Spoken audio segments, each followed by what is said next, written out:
What has happened to our debate in the last few weeks? I mean, since we got into general election mode, you've appeared in cartoons, quite professional ones. You've appeared as with Miliband in your top pocket, and it seems to have become, well, the polite word would be febrile, frankly. And it's almost as if somebody in London is frightened of what's happening.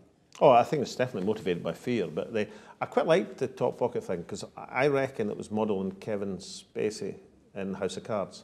The suit looked to me like definitely a House of Cards You're suit. comparing yourself to Kevin Spacey? No, I'm comparing my suit in that image. So I was quite pleased with that. I'll just check my top pocket.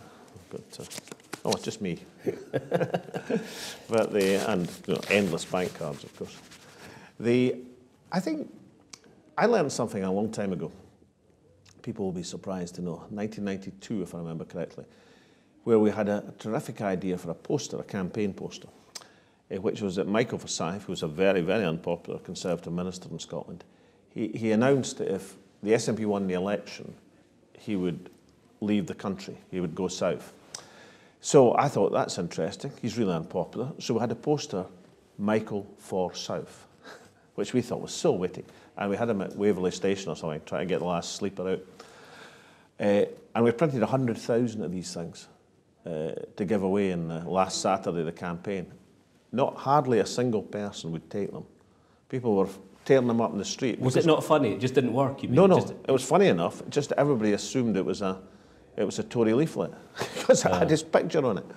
So what I learned was never, ever put your opposition on your literature, under any circumstances. The first picture the Tories did of Miliband and I at number 10 was disastrous. You should never, under any circumstances, put the leader of the opposition outside number 10. Doesn't matter who he's with, myself, Gerry Adams, doesn't matter what. That was just a silly poster. The one with the top pocket was a bit wittier, it has to be said.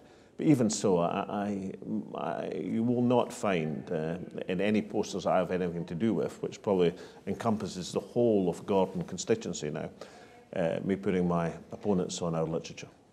Yeah, I'm interested, though, in the message it's giving to not just to voters, SNP voters and Labour people, but Scots in general. We've just been through the referendum experience. The message, it seems to me, that's coming from London is we don't want your votes, or at least we want your votes up to a certain point, and we want you up to a certain point, but don't get above yourself. Don't think you're going to actually influence what happens in this country. I would think that was offensive to Scottish unionists, not just Scottish nationalists. Well, that's very well put, you see, but it's the difference between a bit part and a big part. What David Cameron wanted last year was Scotland to be an equal partner, wasn't that the phrase, in the United Kingdom? But now all of a sudden it looks like Scotland might have a decisive role in the UK Parliament. That's really not, we didn't mean that big, we didn't mean that equal. So if Scotland was to have a bit part, that'd be fine. A big part, then he's got the heebie-jeebies. So what it tells you is that all the stuff about equal partnership last autumn was hot air. What they actually want is Scotland in its place, and above all, Scotland knowing its place. But do they have a point to an English audience saying that the objective of the SNP is to, break up Britain, as they put it? Even after the referendum, does that message resonate? Or, is the truth now not that we're actually trying to find, an enhanced form of devolution to get to home rule? We're accepting as Democrats that there was a no vote. Well, Nicola Sturgeon's already spelt this out. The SNP objective in this election is to deliver what we were promised last autumn. That is the promise, the pledge, the undertaking, the vow, which was for, let's remember, home rule, devo to the max, to quote the Daily Record, or near federalism, to quote Gordon Brown. So that's what we were promised, and that's what Nicola wants to see delivered. In addition to that, I think wisely, she's set out an anti-austerity programme, a genuine departure from the economics of austerity, and is looking to build a progressive alliance across these islands. That is the SNP's objective in the House of Commons. And why on earth? People are entitled to disagree with it, but you can't object to the legitimacy of it being put forward. That's what's called democracy. But then, of course, the Conservative Party always had an uncomfortable relationship with democracy. Just going back to the campaign, because you've just published your book looking at the 100 days, And that question, basically the third question that I know, as you describe in the book, you were seriously considering. You were looking at that possibility and wondering if someone would come forward with that. And you would, I suspect, welcome someone suggesting it. Did Labour miss a big trick with the third? I mean, could they have promoted the idea of Devo Max, made it look as if you were having to, follow their agenda when in fact you were open to it, and they might have had a very successful referendum, which they would have claimed to have won? Yes, it would have been one route forward for the Labour Party in Scotland. I mean, the only Labour leader who had any originality of thinking in the matter, of course, was Wendy Alexander, when she proposed unexpectedly having the referendum when she was briefly Labour leader. Unfortunately, it came as a surprise, not just to me, but to Gordon Brown. And as a result, he got rid of Wendy. I mean, ostensibly for a minor expenses infraction, but or leadership donation infraction, but it was actually about losing all credibility. But she actually showed some originality. I mean, Wendy once said that the Labour Party in Scotland hadn't had any original thinking since before the First World War.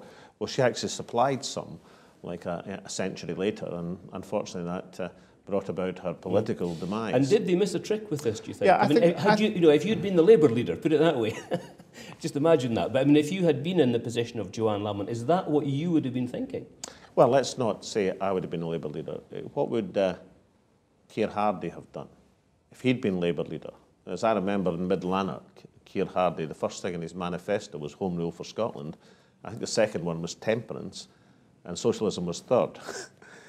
So I think we could safely say that Labour's founding father in Scotland would have seized that moment and seized that opportunity, as indeed would many Labour figures over the last century and more. But the Labour Party isn't like that anymore, isn't it? I mean, the Labour Party has, well, they say a fish rots from the head down, but the Labour Party to a great extent has been rotting from the bottom up. I mean, there is nothing left. In many, many areas of Scotland where were once Labour heartlands, there's nothing at local level, and what there is not very pleasant.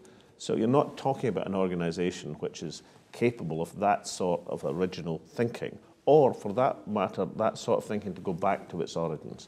So yes, they missed a trick and they're paying the price. There were people who advocated Devo Max, in the STUC, for example, or Ben Thompson, the economically liberal financier.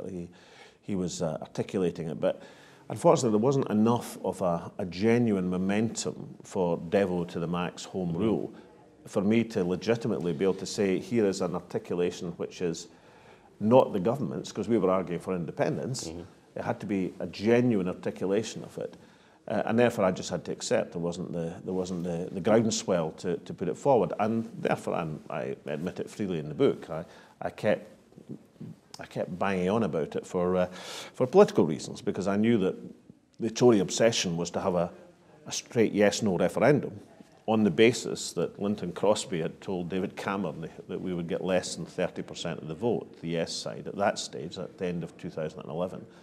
And therefore I knew that the Tories, in terms of the Edinburgh Agreement, in terms of the sanctioning of the referendum, putting it beyond legal challenge, would concede a lot of other things, like the timing, the question, votes for 16 and 17-year-olds, if only they could win what they saw as a big battle in a two-question referendum. So it wasn't for me a device.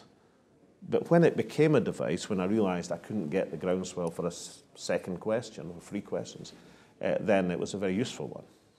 And lastly, just looking ahead to what's likely to happen in May, I mean, what you've described of the Labour Party there sits slightly uncomfortably with the fact that you're maybe talking about shoring up a Labour government. Some, in terms of a message to voters, they'll be thinking, well, you say that Labour are a failure essentially, but you are prepared to work with them. Can you articulate that for a voter who's confused about that message? Yeah, I think Nicola's done that extremely well. She said, look, here is our anti-austerity programme. We shall attempt to drag Westminster politics through a minority government onto an anti-austerity, not a continuation of austerity. I mean, if I was to put Labour's proposition in a nutshell, it'd be more cuts and more bombs, or maybe more cuts and a lot more bombs. Nicola's put forward an end to cuts, an end to austerity, and no renewal of Trident and the Clyde. So that's very attractive, not least of which to Labour voters and many Labour MPs, for example. And if the arithmetic's right, and only if the arithmetic's right, I think we've got a very fair chance of moving politics into that progressive agenda. Now, let's boil it down to cases. Well, if you boil that down to cases, it means that people don't get persecuted by ATOS, people with disabilities. If you boil it down to cases, it means that Longannet Power Station won't be closed. If you boil it down to cases, we're going to have real incentives for exploration in the North Sea. So that is going to be a pretty attractive nuts and bolts programme that Nicola is spelling out to the Scottish people. You think Labour could go with that? I think, or they'd be nuts not to? Well, there's no question of being nuts not to. Under certain circumstances, I mean, I ran a minority government. You can't deny the reality that you have to negotiate to run an administration. I had to negotiate with the Labour Party to get them to back... And the Tories? I'm coming to them. Abolishing prescription charges. I had to negotiate with the Conservatives via John Swinney. I wouldn't do it directly, of course, but John Swinney had to negotiate with the Conservatives in order to get support for our business rate reduction. We had to negotiate with the Liberal Democrats, ironically, to wipe out tuition fees to restore free education in Scotland. And the Greens, were with us most of the time. But we always had to get one of the other three parties to pass our budget. And unless you can pass a budget, you can't govern, and you have to negotiate. You can't say, I wish we were a majority government. Unfortunately, we're a minority government. You have to say, we're a minority government, we have to negotiate, and then get on with it. Now, I think in that process of negotiation, we could do Scotland's cause and the cause of progressive politics a great deal of good.